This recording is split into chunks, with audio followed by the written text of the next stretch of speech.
আসসালামু আলাইকুম। সবাই দেখছেন 1990 সালের মাঝে আমি এখনও আছি মনে হচ্ছে।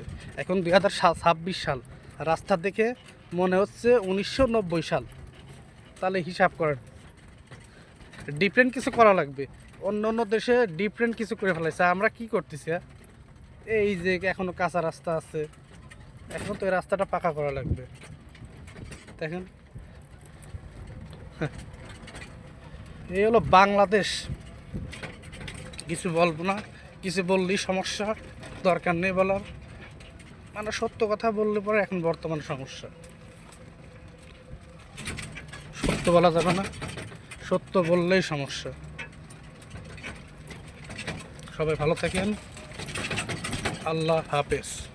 নেক্সট ভিডিওতে যদি আল্লাহ বাঁচা রাখে আবার দেখা হবে।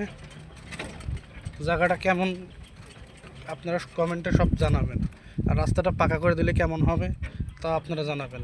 দেখেন এই যে বাড়িঘর, সবাইদের কত কষ্ট, রাস্তাঘাট নেই, কাদা ফাদা হলে এখানে আসা যায় না। অনেক দূরে পাকা, পুরা কাঁচা রাস্তা। এই পুরায় দেখেন, পুরা কাঁচা রাস্তা, এই পুরা কাঁচা রাস্তা। এটা 3 রাস্তার মোড়, একদম এইখান থেকে 3 কিলো 4 কিলো কাঁচা রাস্তা, এইখান থেকে ওই রকম 3-4 কিলো কাঁচা রাস্তা। দেখেছেন?